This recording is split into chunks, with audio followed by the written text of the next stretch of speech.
Hər kəsə salam, dəyərli 9-10-cu siniflər. Bu günlərim sizə yeni tədris ilində, yəni 2026-cı il, 25-26-cı il tədris ilində necə hazırlaşmaq, hansı texnikalardan istifadə etməklə bağlı bir video paylaşıram.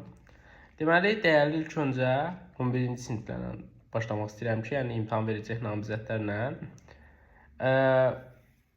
bir neçə məsələ burada vacibdir. Bu məsələlər nələrdir? İlk öncə yay aylarını daha doğrusu səmərəli şəkildə istifadə etmək lazımdır. Necə?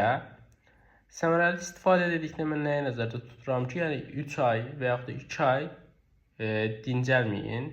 Yəni dincəlmə yaxşısı biraz simvolik məna daşıyır. Nə mənada? Artıq siz onsuz da necə başa salım ki, sizə dincəlirsiniz də, hazırlıq yox, müəyyən qədər məsuliyyət yox. Siz dincəlmə anlayışını necə anlayırsınız?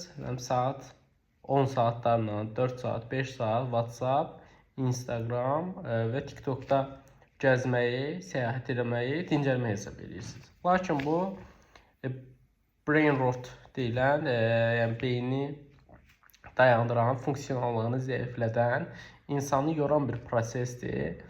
Və siz bunu dincəlmə adlandırırsınız. Və əgər siz 3 ay boyunca bu səyahəti davamlı şəkildə eləsəz, ilk öncə sentyabrda başladıqda həm müəyyən qədər gecikmiş başlayırsınız, bu birinci məsələ. İkinci olaraq, yorğun bir beyinlə başlayacaqsınız. Yəni, bu da sizin o yarışa start götürdüyünüz zaman sizə müəyyən qədər çətinliklər yaradacaq. Və bilirsiniz ki, mart ayında artıq bu qaçınılmaz bir şeydir ki, mart ayında imtahanlar olur. Və mart ayında bu sentyabrdan marta kimi 6 aylıq qısa bir prosesdir. Və siz ilkin başda 5 fəndən başlayırsınız və əsas 3 fəni prioritet götürürsünüz ki, buraxılış fənlərini birinci imtahan olur deyə, birinci buraxılış fənlərinə üstünlük göstərək.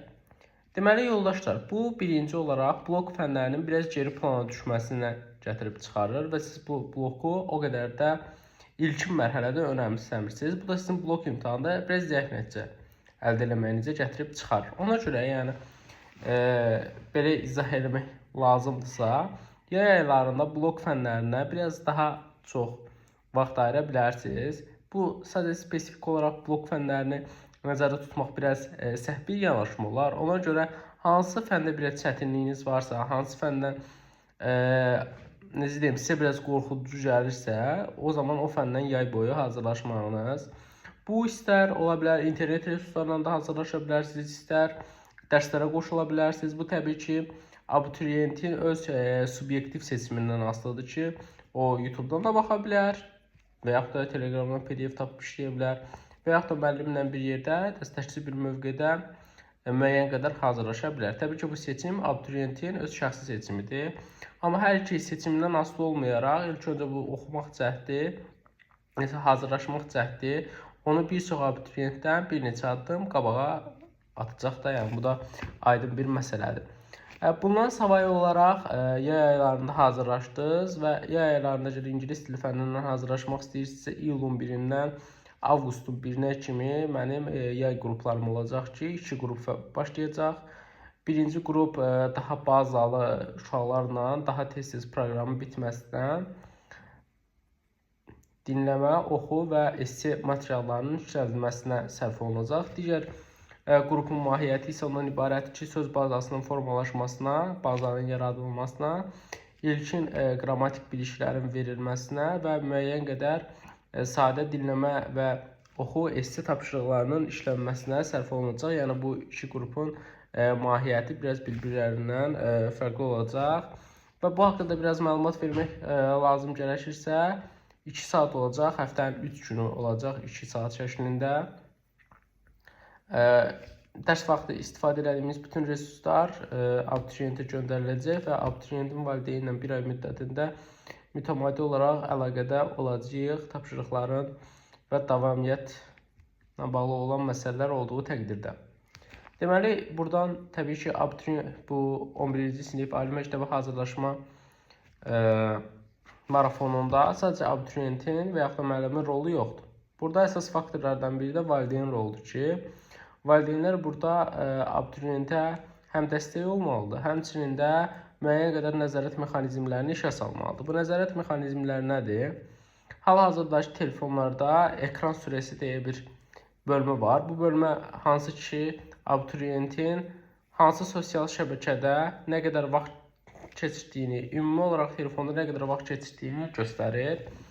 Və valideynlər bunu mütəmadi olaraq yoxlamalıdır ki, abituriyent hansı sosial şəbəkədə nə qədər vaxt göstərir, bu çoxdur, azdır və yaxud da müəyyən qədər qısıtlamalar qoymaq lazımdır ki, abituriyent daha çox dərslərinə fokuslansın. Bu dərs prosesi zamanı fikri çox yayılmasın və s. ilaxır. Bu abituriyentin imtahan nəticəsinə misilsiz xidmətlər göstərir. Misilsiz xidmət göstərməklə yanaşı abituriyentin fikri və s. artıq yayılmır da bu məsələlərdə. Bir digər məsələ sınaq məsələsidir. Bu sınaqlar iki cür olur. Birisi bir mütəmadi müəllimlərin və yaxud da Telegramda və s. əldə etdiyimiz sınaqlar. Bunlar gündəlik sınaqlardır və gündəlik sınaqlar mütəmadi şəkildə mövzu və ümumi sınaqlar olmaqla işlədilməlidir və yox da işlənməlidir. Çünki nə qədər toplu, güvən və digər test bankları və vəsaitlərdən işləyəcək də, sınaq anlayışı biraz fərqli bir anlayışdır. Orada necə olur? Test bankında bilirsən ki, bütün suallar ismə aiddir və yanaşmalı da bu tərzdə olursan, bu sənin işini biraz asanlaşdırır. Amma sınaqlarda bu biraz fərqli olur. Artıq sən bilmirsən ki, mövzu nədir və s. Düzdür, çox, necə deyim, şərtdə bunu aydınlaşdırmaq olur, amma bəzi şərtlər var ki, ingilisini nəzərdə tuturam ki, aydınlaşdırmaq biraz çətin olur. Bu biraz sınaq işləyin sınaqlar, həm mövzu və ümumi sınaqlar, qəbula düşmüş sınaqlar il boyu işlənməli olan məsələlər. Təbii ki, bunu müəlliminiz öz eləyəcək, amma bəzi şagirdlər var ki, onlar hazırlığa getmirlər. Bunları onlar üçün vurğulayıram. Bir digər məsələ aylıq sınaqlar. Aylıq sınaqlar necədir? Deməli, yoldaşlar, bəzi dostlarımız var ki, çox yaxşı oxuyurlar, dərslərində məsuliyyətlidirlər, lakin vaxt bölgüsünü çətin şəkildə eləyə bilmirlər. Bu yoldaşlar il boyu blok və buraxılış sınaqlarına getməlidirlər ki, fənlərdə vaxt bölgüsünü, imtahan stresinin idarə olunması kimi məsələləri artıq orada həll eləsinlər. Siz istədiyiniz qədər təlimə qoşulsanız da, istədiyiniz qədər psixoloq yanına getsəz də, əgər sınağa getməsəz, bunu praktiki müşahidə eləməsəz, siz bu məsələni həll eləyə bilməyəcəksiniz. Ona görə hər ay mən məsləhət görərdim ki, OTK-ya, yəni Megaman OTK-nın ortaq təşkil elədiyi sınağa gedəsiniz ki, orada mühit demək olar ki, DIM formatına uyğunlaşdırılıb, həmçinin suallar da DIM çərçivəsindədir. Buna əlavə olaraq siz güvənə, elirə, hədəf kimi sınaqları da yenə gedə bilərsiniz ki, burada öz biliklərinizi yoxlayarsınız. Aylıq sınaqların önəmi harada oldu? Önəmi orada oldu ki, imtahan stresinin idarə olunmasında, fənlərarası vaxt bölgüsünün idarə olunmasında, imtahan situasiyasından tanış olmaqda, həmçinin öyrəndiyi bilikləri yoxlanılmasında ki, sən bir ay, 2 ay artıq bu fəndən məşğul olursansa, sən bu fəndən müəyyən qədər bal toplamalısan. Artıq bunların hamısını öyrənilməsi üçün bu aylıq sınaqlar çox önəmlidir. Bir digər məsələ, hazırlaşan zaman siz çox buna diqqət yetirməlisiniz ki, davamlı və dayanıqlı şəkildə hazırlaşmalısınız. Məsələn, bəzi abituriyentlər var ki, ilin əvvəl çox yaxşı şəkildə çalışır, amma imtahana yaxın olan bir prosesdə bunu biraz dayandırırlar və yaxud da azaldırlar. Bu sizin imtahan nəticəsində birbaşa olaraq çox təsir edir. Yəni, əsas təsir edici məqamlardan biridir ki, abituriyent bir məsələyə davamlı və dayanıqlı şəkildə bu işi başa vursun. Əgər bu işi başa vuran şəxslər yüksək toplayır, digər şəxslər isə onlardan qaçınılmazdır ki, aşağı toplayırlar. Və bunların hamısı ixtisas seçimində, müəyyən ixtisaslarda və s. öz rolunu oynayır. Deməli, yoldaşlar, fənlərin önəminə gəlsək, təbii ki, qrup fənləri hər qrup üçün spesifik olaraq çox önəmlidir, bu öz qaydasında.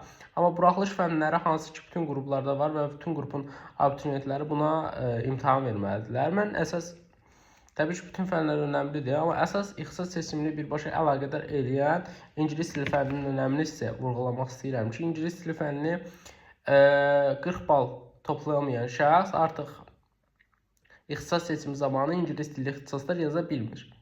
Və siz ingilis dilli ixtisaslar yaza bilmədiyiniz təqdirdə bu ixtisas üzrə əmək bazarında ingilis dilli ixtisaslar oxuyanlara nəzərən artıq bir 5-6 addım, daha çox geri düşürsünüz. İstər-istəməz ingilis dilli ixtisas oxumağın avantajı odur ki, siz artıq dilə məruz qalıb və o dildə danışan insanların situasiyasına düşüb dili daha rahat şəkildə öyrənə bilərsiniz. Bu artıq sizə daha rahat gələcək və müəyyən qədər dil bilikləriniz olacaq. Təbii ki, yenə burada self-study və s. eləsəz, dili daha yaxşı şəkildə danışa bilərsiniz. Bu sadəcə mühitə düşməyiniz, dilə məruz qalmağınız, məcbur olmağınız sizin ingilis dilinin öyrənilməsinə daha yaxşı ola bilər. Yəni bu təməli siz buraxılış imtahanına hazırlaşdığınız müddətdə atmalısınız.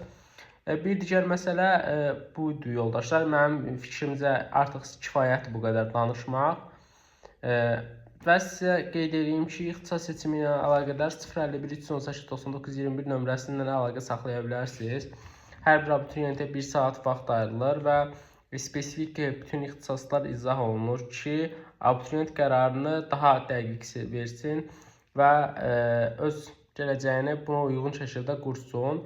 Onu qeyd edeyim ki, TikTokda ballar qalxacaq, ballar enəcək və yaxud da bu qrup belə gəldi, bu qrup belə getdi tipli videolara inanmayın. Bunların hamısı dezinformasiyadır. Nəyə görə bunu deyirəm? Çünki yoldaşlar, ixtisas seçimi hamımız bilirik ki, avqust ayında müəyyən statistika çıxır və bu keçən illə bu ili, hətta imkan varsa bir digər ili müqayisəsi şəklində imtahan balları, yəni keçid balları təhlil olunur və buna görə balların qalxacağı və yaxud da enəcəyi ilə bağlı danışacağıq. Həmçinin bununla bağlı DİM özü də canlı açır və yaxud da digər müəllimlər də bununla bağlı video çəkirlər. İnşallah bizim kanalımız ilk dəfədir ixtisas seçimini görəcək. Yəni keçən ixtisas seçimindən sonra açılmışdı bu kanal.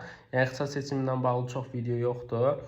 Biz də bu il çalışacağıq ki, həm 1, 4, həm də 2, 3-cü qruplar, 5-ci qruplarla bağlı həm balların təhlili, həm ixtisasların təhlili ilə bağlı maarifləndirici videolar çəkək. İnşallah bu videolar hər biriniz üçün hər hansı həyatınızda müəyyən qədər bir şey qatar.